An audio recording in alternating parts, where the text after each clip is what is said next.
Good morning dear students. जैसे कि आप सभी को पता है कि हमारी प्रीलिम्स एग्ज़ाम बहुत ही नज़दीक आ रही है। हमारा 10वीं का पोर्शन हो चुका है, तो आपको रिवीजन के तौर पर आज मैं कुछ ग्रामर के एग्जाम्पल देने वाली हूँ। उम्मीद करती हूँ कि मैं टाइम टू टाइम जितना आपको होमवर्क बोला है कंप्लीट करने के लिए, टेक्स्ट बुक में जितना ग्रामर सॉल्व करने के लिए कहा है आपने कंप्लीट किया होगा। ठीक है, तो अभी मैं जो आपको ग्रामर के एग्जाम्पल देने वाली हूँ वो एग्जाम्पल जो है, वो उदाहरण जो है, वो आपको आपके हिंदी की जो क्लास वर्क है उसमें आपको लिख लेने हैं और उदाहरण के साथ साथ उसके आंसर भी आपको लिखने हैं। रिवीजन के तौर पर मैं कुछ उदाहरण आपको देने वाली हूँ। तो यहाँ पर सबसे पहले रेखांकित शब्द का भेद लिखिए। शब्द का भेद आपको लिखना है। उदाहरण है, बाहर कोई नहीं था। ठीक है, तो आप क्या करोगे, लिखोगे नोटबुक में रेखांकित, ऊपर 10th स्टैंडर्ड हिंदी रिवीजन, फिर नीचे रेखांकित शब्द का भेद लिखिए। बाहर कोई नहीं था, आंसर के लिए नीचे उत्तर कोई डैश, जो भेद है वो आपको लिखना है। उपसर्ग अलग करके लिखिए। सेकेंड, ऐसे ही आप लिखने वाले उपसर्ग अलग करके लिखिए। बेतुकी, सामने उसका क्या उपसर्ग है, हमदर्दी। तीसरा, कारक चिन्ह पहचान कर भेद लिखिए। घर पर कोई नहीं था, ऐसे ही लिखोगे, कारक चिन्ह पहचान कर भेद लिखिए। घर पर कोई नहीं था, नीचे आंसर, कारक चिन्ह क्या है और उसका भेद क्या है वो आपको लिखना है। नेक्स्ट है हमारा, संधि विच्छेद कीजिए और भेद लिखिए। आपको ऐसे ही बॉक्स नोटबुक में भी बनवाना है।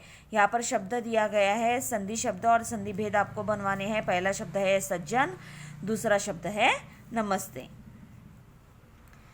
नेक्स्ट है हमारा 5वां सवाल है, अव्यय शब्द का वाक्य में प्रयोग कीजिए। आपको अव्यय शब्द दिए गए हैं। पहला है काश, दूसरा है तरफ, तीसरा है और चौथा है प्राय। ये जो अव्यय शब्द है, इन अव्यय शब्दों का आपको वाक्य में प्रयोग करना है। हमारा नेक्स्ट सवाल है, काल परिवर्तन कीजिए।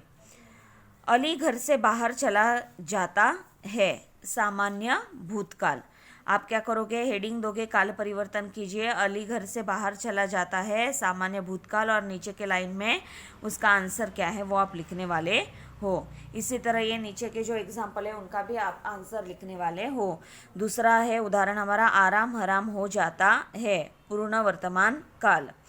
तीसरा, वे पुस्तक शांति से पढ़ते हैं, अपूर्ण भूतकाल। चौथा, सरकार एक ही टैक्स लगाती है, सामान्य भविष्यकाल। ये काल परिवर्तन के उदाहरण जो है मैंने आपको दिए हुए हैं। समझ में आया? पहले क्या लिखोगे, प्रश्न लिखोगे और उसके बाद उदाहरण लिखोगे और उसके बाद उसका आंसर लिखने वाले हो। ठीक है, उसके बाद सहायक क्रिया पहचान कर लिखिए। पहला उदाहरण है, अवश्य ही लोग खा पी कर चले गए। इसका आंसर नीचे लिखना है। उसकी ननद रूठ गई, आंसर लिखना है। ठीक है, सवाल और आंसर लिखने हैं। हमारा नेक्स्ट सवाल है, क्रियाओं के प्रथम तथा द्वितीय प्रेरणार्थक रूप लिखिए। यहाँ पर जैसे चार्ट दिया है वैसे ही बनवाना है। मूल क्रिया, प्रथम प्रेरणार्थक क्रिया, द्वितीय प्रेरणार्थक क्रिया। पहला है मचना, दूसरा है भेजना, तीसरा है लिखना और चौथा है पूछना। इन चारों उदाहरण के प्रथम प्रेरणार्थक क्रिया और द्वितीय प्रेरणार्थक क्रिया क्या आती है वो आपको लिखनी है। नेक्स्ट है हमारा, मुहावरे का अर्थ लिखकर वाक्य में प्रयोग कीजिए। पहला मुहावरा है हमारा, कान खड़े रहना।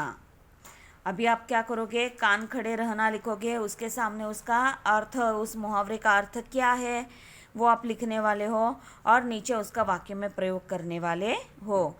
जैसे मैंने आपको इंस्ट्रक्शंस दिए थे कि कुछ बच्चों की क्या गलतियां हुई थी, सोच समझकर आप उसे लिखना है। ठीक है, दूसरा है तौलकर बोलना, तीसरा है आँख का तारा होना। इनका अर्थ लिखना है सामने और नीचे क्या करना है आपको, नीचे की लाइन में आपको उसका वाक्य में प्रयोग करना है। ठीक है, नेक्स्ट है हमारा, कोष्टक में दिए गए मुहावरे से उचित मुहावरे का चयन कर वाक्य फिर से लिखिए। कोष्टक में आपको यहाँ पर 2 मुहावरे दिए गए हैं, हाथ फेरना, कांप उठना। इन दोनों मुहावरे से जो उचित मुहावरा है उस मुहावरे का आपको वाक्य में उचित मुहावरे का चयन करना है और वाक्य फिर से लिखना है। इसमें वाक्य है, सार्वजनिक अस्पताल का ख्याल आते ही मैं भयभीत हो गया। वाक्य क्या है? सार्वजनिक अस्पताल का ख्याल आते ही मैं भयभीत हो गया। ये अधोरेखांकित जो मुहावरा है उसके जगह आपको उचित मुहावरे का चयन करना है और ये जो वाक्य है वो आपको फिर से लिखना है। नेक्स्ट सवाल है हमारा, रचना के आधार पर भेद पहचान कर लिखिए। पहला, सबकी अपनी अपनी सांस्कृतिक परंपरा है। सेंटेंस लिखोगे आप, सबकी अपनी अपनी सांस्कृतिक परंपरा है, और नीचे क्या भेद है, रचना के आधार पर इसका क्या भेद है वो आपको लिखना है। दूसरा उदाहरण, मैंने कोई पाप नहीं किया और न ही कोई चोरी की है। दूसरा उदाहरण क्या है? मैंने कोई पाप नहीं किया और न ही कोई चोरी की है। इसका भी भेद पहचान कर आपको लिखना है। नेक्स्ट सवाल है हमारा, अर्थ के आधार पर सूचना के अनुसार वाक्य परिवर्तन कीजिए। अभी रचना के आधार पर हम भेद लिखने वाले हैं और अर्थ के आधार पर हमें क्या करना है?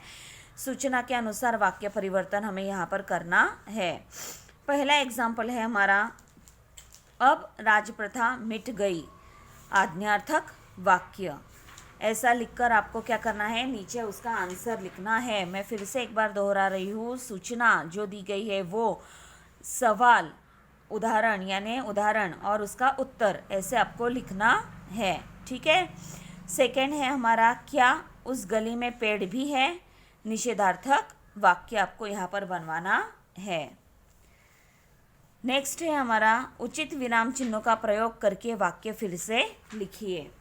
यहाँ पर आपको वाक्य दिए गए हैं, उस वाक्य में आपको उचित विराम चिन्ह का प्रयोग करना है और उस उचित विराम चिन्ह का प्रयोग करके जो वाक्य है वो फिर से हमें यहाँ पर लिखना है। तो हमारा पहला वाक्य है, मैं कहाँ से पैसे दूं।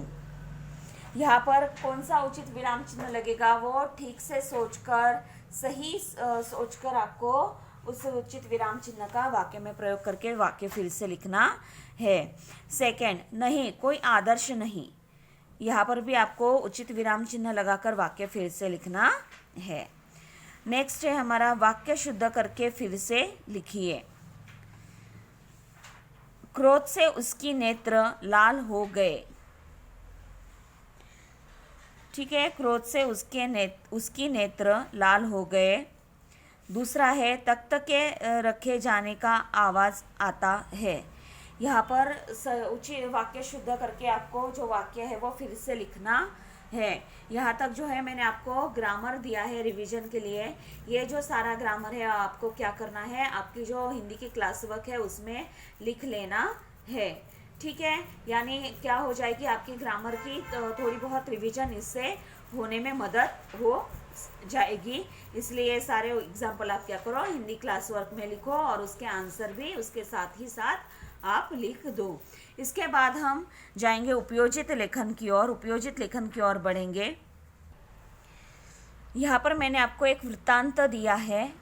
ये वृत्तांत अभी आपको क्लास वर्क में ही लिखना है। जैसे आपके ग्रामर के उदाहरण लिखकर हो जाते हैं तो उसके साथ ही साथ आपको क्या करना है, ये जो वृत्तांत है वो उसी में ही लिखना है, उसके बाद तुरंत लिखना है।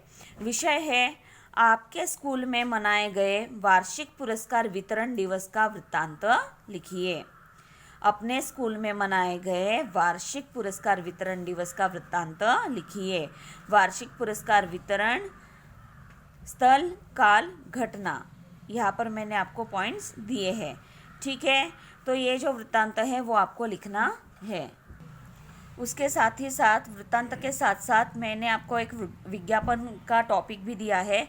विज्ञापन का प्रारूप तैयार कीजिए। यहाँ पर विषय है रक्तदान महादान। ठीक है, रक्तदान महादान। Rotary club of India, Dadar, Mumbai 40028, mobile number 9087654332। यहाँ पर रक्तदान करने की तिथि दिनांक 5 जून 2018, से 10 जून 2018 तक, रोटरी क्लब सचिव, पता उनका, संपर्क पता, रक्तदान करने की तिथि, ये सारी बातें, ये जो पॉइंट्स है वो पॉइंट्स मैंने आपको विज्ञापन लिखते समय आपको इन पॉइंट्स की हेल्प हो सकती है। ये पॉइंट्स ध्यान में रखते हुए आपको क्या करना है, विज्ञापन का प्रारूप तैयार करना है। एक बात फिर से दोहराना चाहती हूँ, विज्ञापन लिखते समय आप पूरा विज्ञापन पेन से ही लिखने वाले हो। ठीक है, अगर आप कोई पिक्चर ड्रॉ करते हो तो वो सिर्फ पेंसिल से कर सकते हो, लेकिन पूरा विज्ञापन में जो भी आप शब्द लिखने वाले हो वो सारे पेन से ही लिखे गए होने चाहिए। तो समझ में आया आपकी आज की पढ़ाई क्या है। तो व्याकरण की रिवीजन के लिए मैंने जो आपको एग्जाम्पल्स दिए हैं वो एग्जाम्पल्स आपको लिखने हैं। उसके साथ ही साथ जो मैंने आपको टॉपिक दिए हैं, एक वृत्तांत और दूसरा विज्ञापन, वो भी आपको हिंदी क्लास वर्क में आपके लिखना है। मैं फिर से एक बार आपको उदाहरण दिखा रही हूँ, ठीक से देख लीजिए।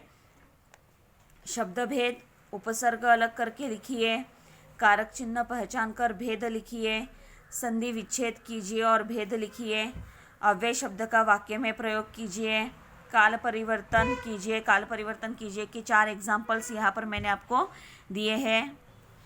सहायक क्रिया पहचान कर लिखिए, क्रियाओं के प्रथम तथा द्वितीय प्रेरणार्थक रूप लिखिए। ये 4 उदाहरण यहाँ पर है। मुहावरे का अर्थ लिखकर वाक्य में प्रयोग कीजिए। कोष्टक में दिए गए मुहावरों से उचित मुहावरे का चयन कर वाक्य फिर से लिखिए। हाथ फेरना, कांप उठना, यहाँ पर मुहावरा है, उसकी जगह पर आपको उचित मुहावरे का चयन करके वाक्य फिर से लिखना है। रचना के आधार पर भेद पहचान कर लिखिए। अर्थ के आधार पर सूचना के अनुसार वाक्य परिवर्तन कीजिए। उचित विराम चिन्हों का प्रयोग करके वाक्य फिर से लिखिए। वाक्य शुद्ध करके फिर से लिखिए। ये सारे जो है ग्रामर के एग्जाम्पल मैंने आपको रिवीजन के तौर पर दिए हुए हैं।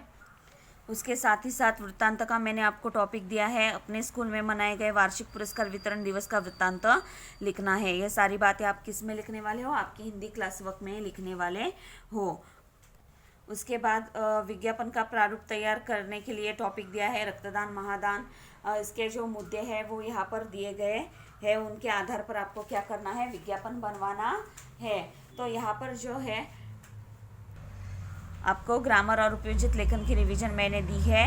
उम्मीद करती हूँ आप ये कंप्लीट करके रखोगे और अच्छे से पढ़ाई करोगे और अच्छे से आपकी एग्ज़ाम दोगे। ठीक है, तो आज के लिए हम यहीं पे रुकते हैं। धन्यवाद।